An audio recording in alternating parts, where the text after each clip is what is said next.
This is Writer's Mosaic in Conversation. Gabriel Gbadamosi talks to the author Diana McCaulay about her new novel, A House for Miss Pauline.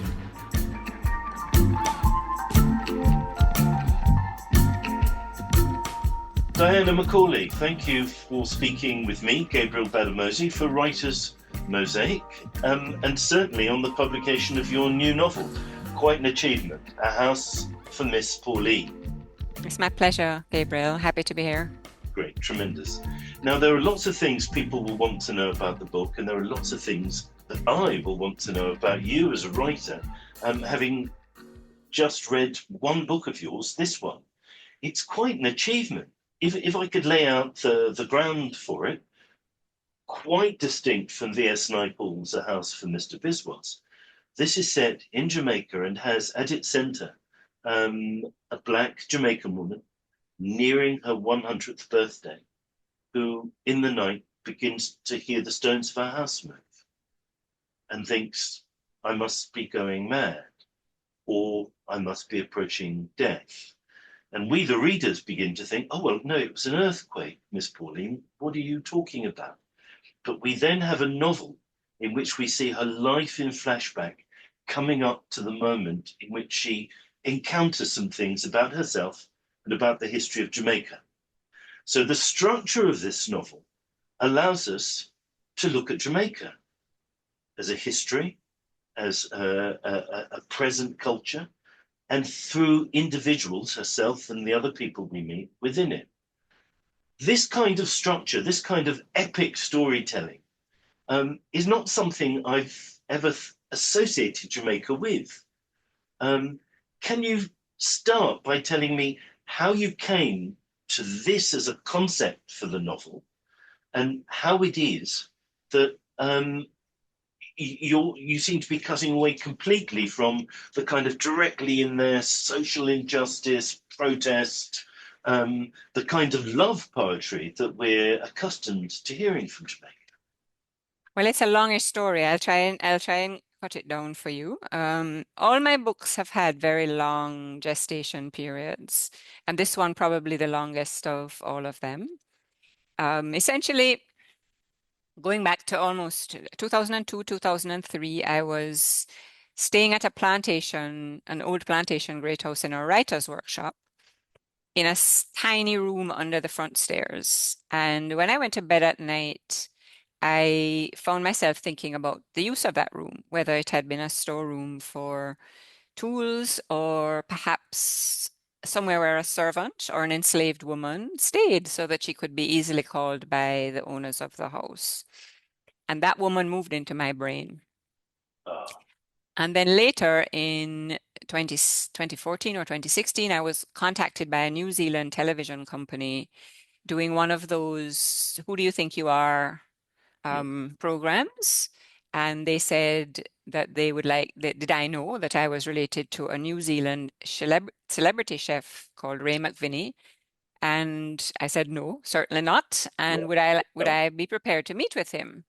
And I said, yes, absolutely. And went to a place called Ligony Club in Kingston with my sister and a cousin to meet this man at a very ultra-colonial setting. It was so amazing, really, and was handed by the producer of this show, telling me about an ancestral history that I knew nothing about.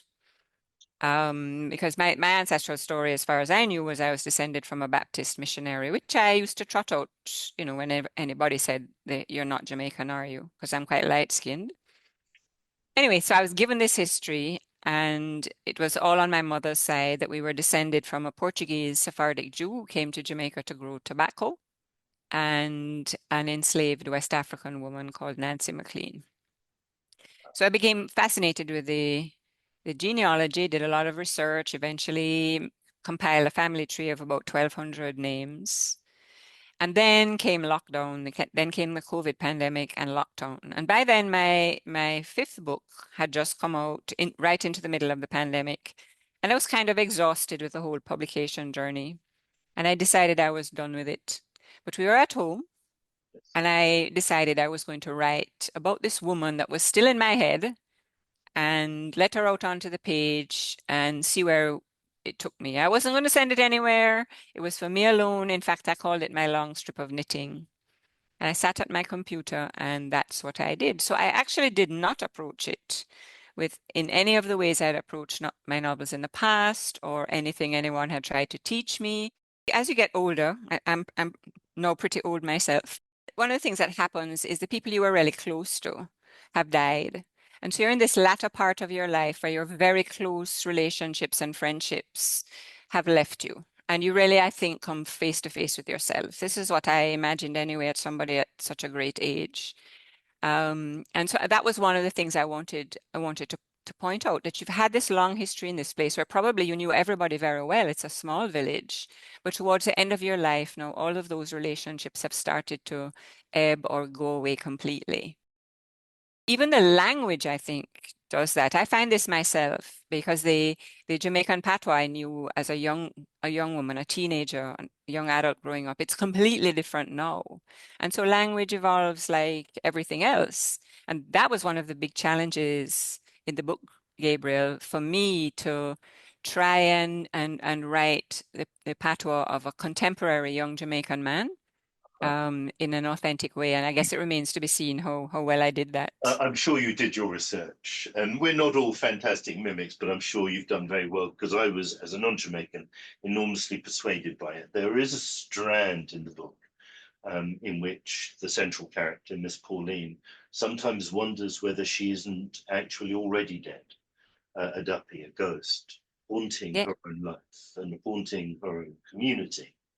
And this kind of unearthly sense of being in the same space as the dead of past and of sometimes quite terrible pasts, um, emerges in the book as a description of Jamaica as a place of great violence in the ways people speak to each other, in the ways they operate, in the ways that they rape and rape sort of pre-pubescent girls.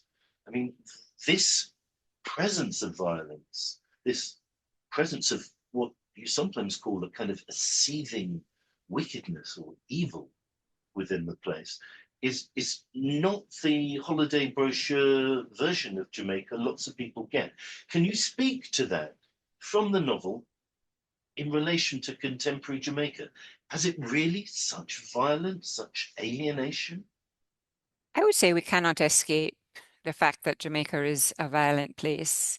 It was, and it was born in violence. And that violence has been passed down in various ways. We all talk about, these generational trauma, which I definitely believe in. But Jamaica is also it's this great contradiction, which is why I find it so interesting as a subject for literature. But it is also a place of great kindness and great beauty, physical beauty, and very strong communities. So it's, I have another life as an environmental activist, and I once had a Peace Corps volunteer who was with us for 3 years, American woman, also older. And she said to me, Jamaica is all the problems of the world writ small on a scale that you can manage. And I do think that about, my homeland, that you can really see all the conflicts, all the contradictions, all the injustice, I want to say, the inequality that plays out in other parts of the world here in a small island. And we're still grappling, I think, with our violent history.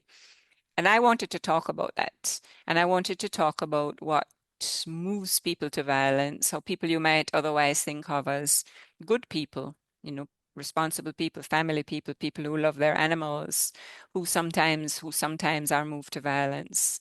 And I don't tell you, Gabriel, that I have an answer to any of that, but I wanted to delve into it in the place, in the location where this great historical crime played out, where contemporary Jamaicans have created a livity, as we say, but still have the shadow of this violent past.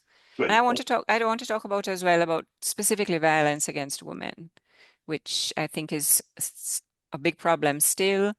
And so this is a woman's story. This is a woman's story who, as a girl, meets, the threat of violence from a male figure and goes through her life breaking all the rules that her society tries to impose upon her, and is now at the end of her life looking back on the things she did, the things she saw, the way she created her life. There are two things that emerge out of this. One I want to come to, and that's the relationship of Jamaicans to land, the sense of ownership, embeddedness, and of belonging.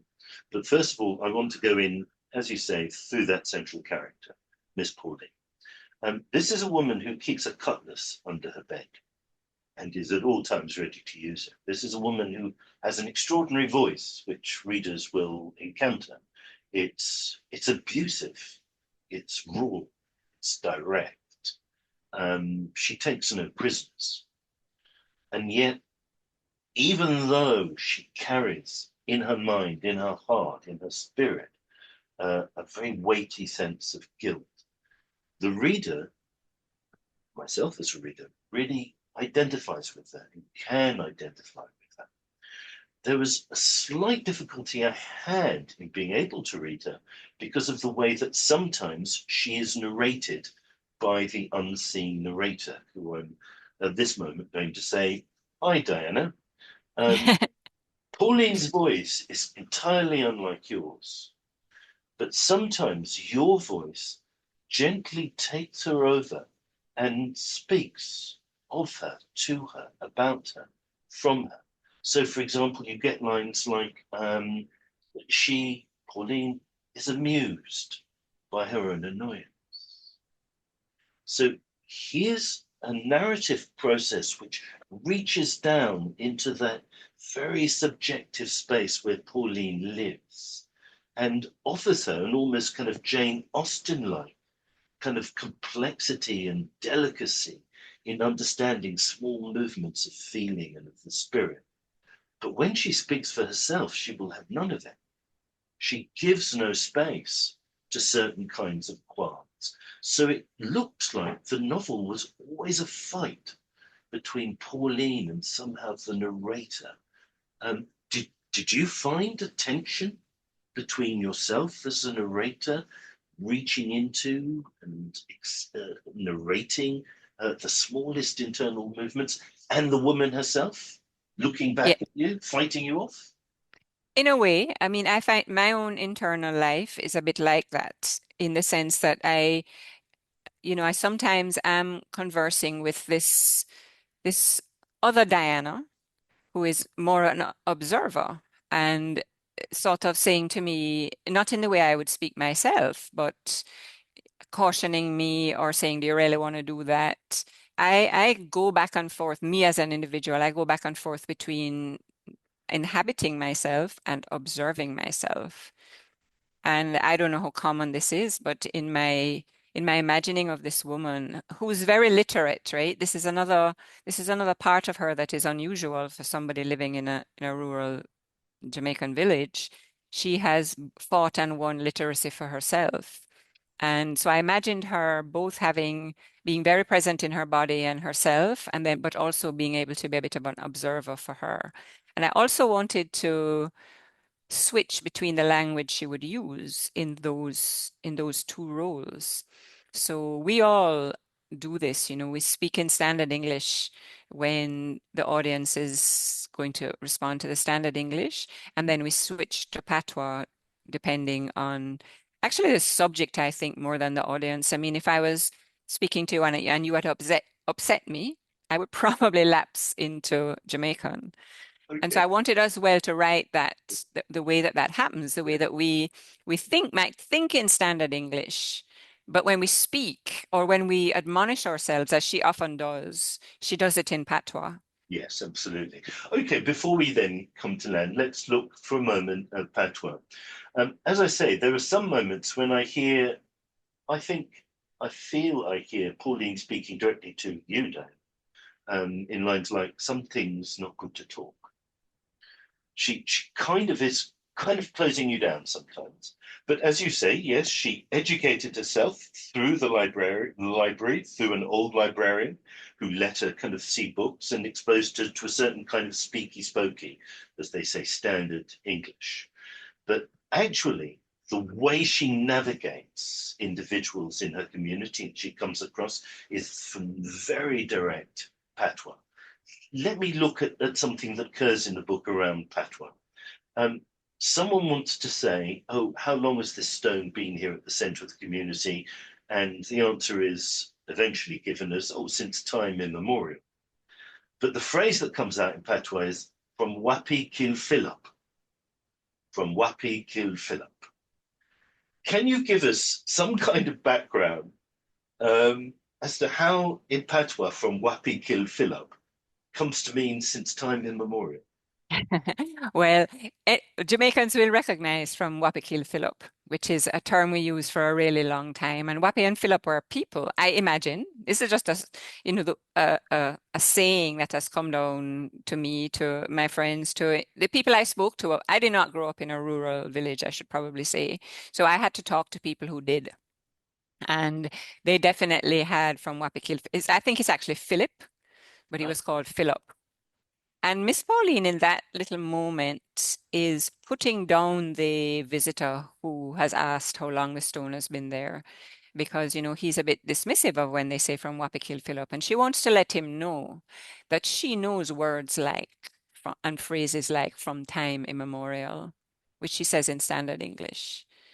So this is a kind of, I want to say, jockeying back and forth or navigating back and forth between this very complex, very vibrant, very lively Jamaican culture that as you said earlier, takes no prisoners, Yeah.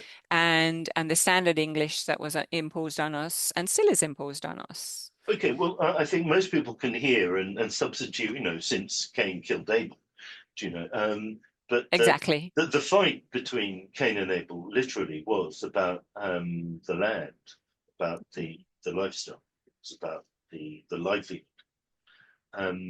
This brings us to land, where patois is used in the novel sometimes to block communication, to miss or discommunicate someone who you don't want to include.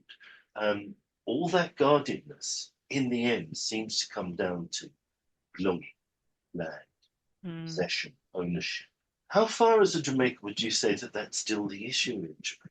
Is that still the I issue? think ownership of land is still highly contested. The majority of Jamaicans do not have access to land. There's still a very large number of people who live on so-called informal communities. We used to call them squatters. And the whole land question is still very much a live issue. Family land might have been quite big at one point, and then we have large families, and so the land starts to be divided and shared up among the relatives and the and descendants, right? And in some cases, great conflict arises from that because often the people have also left Jamaica. So these are people who might be living in other parts of the world, but still feel a sense of ownership for this piece of family land that they have had. But the formal titling system does not really recognize that, not without a very long process. So there are And of several course, systems that work, and they're working sometimes against each other. sure. And then sometimes people are displaced. I mean, because of my environmental work, I did quite a bit of work on people who were displaced because of bauxite mining. So they were on family land, then they were moved because the place was going to be mined, and then they were promised a title in the new place where they were taken to and never given that title. So there are a lot of different things that happen that make people landless.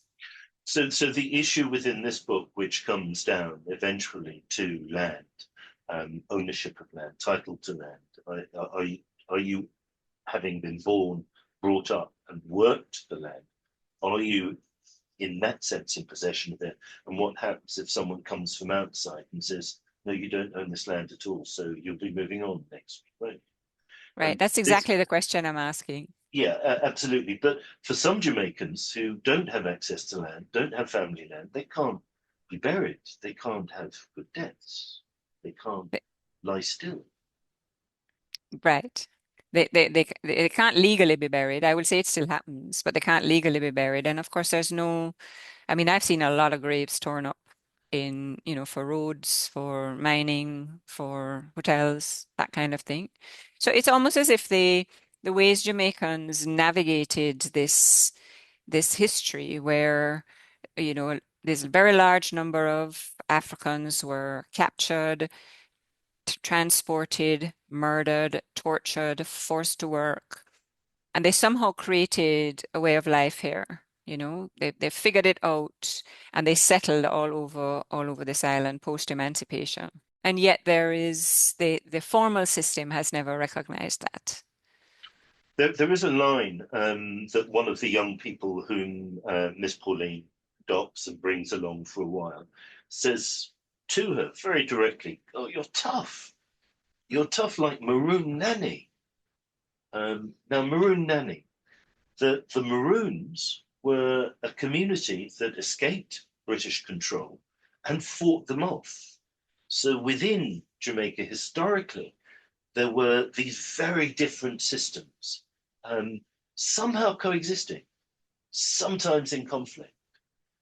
Is that situation that you can have a culture or a people or community that live outside of the British inherited regulations and laws? Is that somehow still going on in society? Is that a way to understand it? To understand your character, Miss Pauline? Yes. I mean, I think there's a very high degree of informality in Jamaica still. I mean, there are mo still Maroon communities who, claim historical ownership of the land, also contested because the boundaries of that ownership have never really been settled or tested in court. I mean, there are treaties that were done back then, but actually to say, well, a surveyor to go and say, well, this is Maroon land over here and not over here. I don't think that has ever happened really. So the informality that has grown up in places like Mason Hall is still very much a part of Jamaican life, and I would say a very vibrant part of Jamaican life. I honestly, Gabriel, I tell you, I wish I was like Miss Pauline, Oh, as strong as Maroon Nanny. And in a way I want to pay tribute and respect to a woman like that, with an enslavement background, with a whole lot of hurdles in her life, that does manage to come to the end of 100-year life and, have children, raise a family, make a living, build her own house. She's, I think, a model for living life on her own terms. well, I must say that as a person who's not Jamaican but has grown up in proximity to Jamaicans in Britain, everyone here looks at Jamaicans and looks at them as complete models for the power, the energy, the defiance for which and with which they stand for themselves. I mean, there's a great admiration of Jamaican culture, I think, in Britain. But let me move on to another way of marking the land. Um, Pauline, as she grows up, is told stories by grandmother, mother, father, other people. And they say, well, don't go near that cotton tree. Don't go near those old ruins. Um, that's where that cotton tree, they used to hang slaves in the past, and be full of ghosts, right? And there is a certain cotton tree that we're looking at within the book, which someone says, which the narrator describes as that haunted, forbidden marker of torture and death in slavery time. So you also somehow have the natural landscape as embedding the stories, the human histories of the place. Let's look at mapping Jamaica through its stories. Those stories do tell of slavery time, but I'm very intrigued by how rarely I come across, as I did in your book, so specific a set of stories to be conjured up from markers in the land.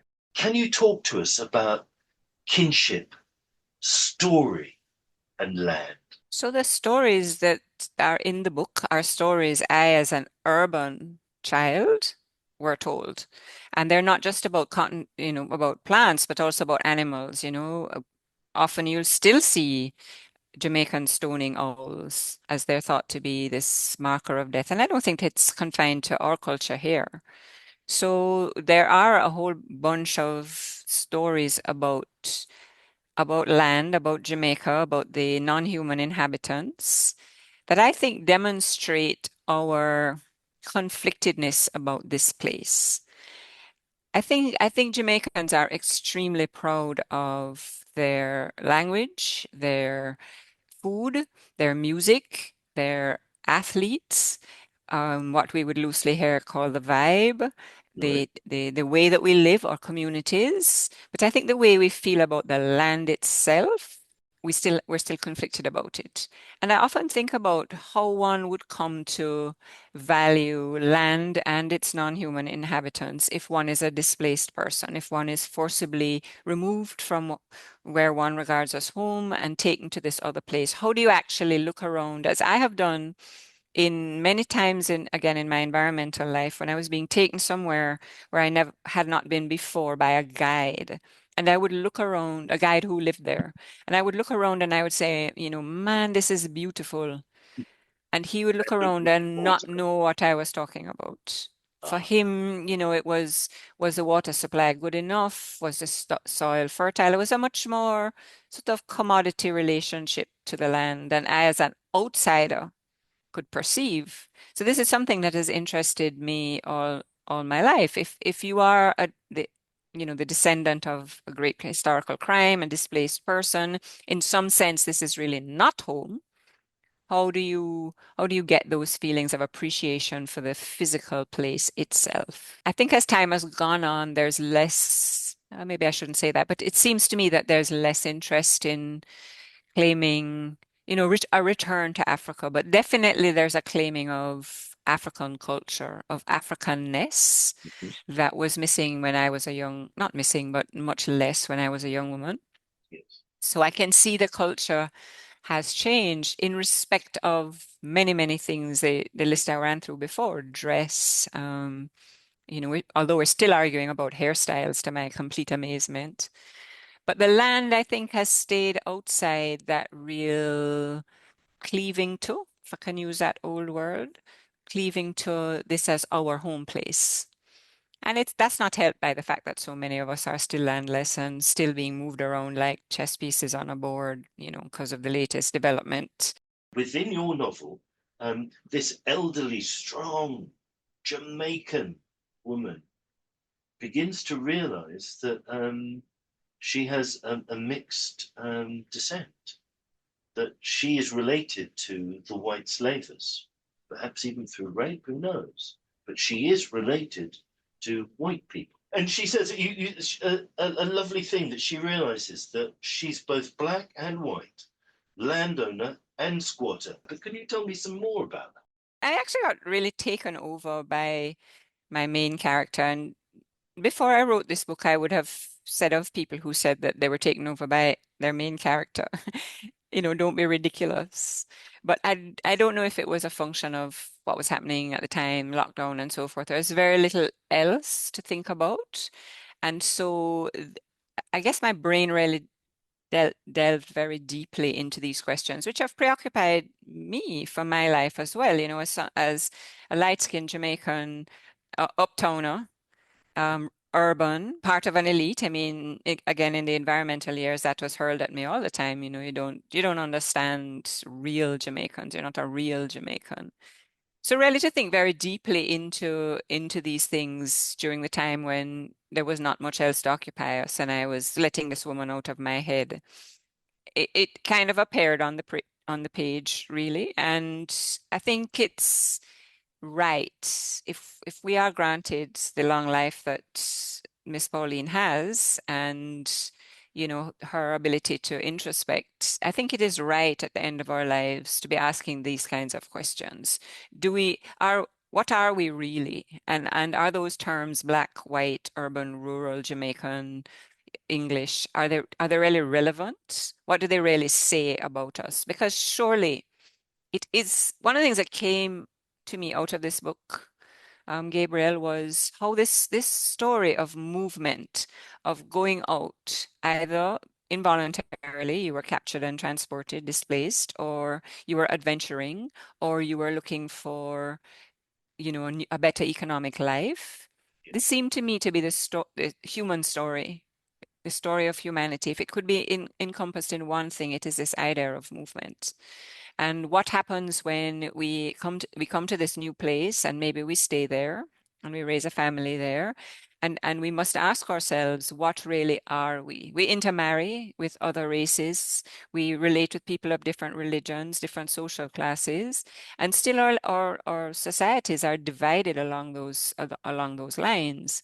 And yet within us are all those different things, their Africanness, their South Asianness, their Europeanness, their Middle Easternness. We are all these things. And that's what I wanted Miss Pauline to realize. I mean, the kind of life she has had, she's not had a lot of time previously to reflect on these things. There's another piece where she says she's never been one to, obsess about the meaning of Blackness. But at this point, she's doing it because she's discovering so much about her own self that is made of all these different parts she did not realize. I mean, my own family history that includes this Baptist missionary and then this Portuguese slave owner. It gave a New Zealand chef. A New Zealand chef. And there these 1,200 people I came together were in some 14 different countries, right? So, and they have all traveled all over the world, which is why I came to this sort of movement idea. But you inherit this head start, which was historically based on the color of your skin, for sure. And that is really hard to shake because you've already got the generational wealth. You've got the leg up, you've got the first start that other people don't have. And so although you would not say now that anyone in an elite position is a current slave owner, obviously, but they have had this head start. They've got this generational wealth. They own property already. They have influence. They can open door. They're able to open doors that other people don't have those opportunities. So still, privilege in Jamaica is very highly light-skinned. I've seen it change in my life from very highly white and very highly male to more light-skinned and much more mixed than it used to be. Well, Diana McCaulay, thank you very much for talking to us about your novel, House for Miss Pauline. Thank you so much for doing this and for, really, really getting into my book. I can tell you didn't just skim it.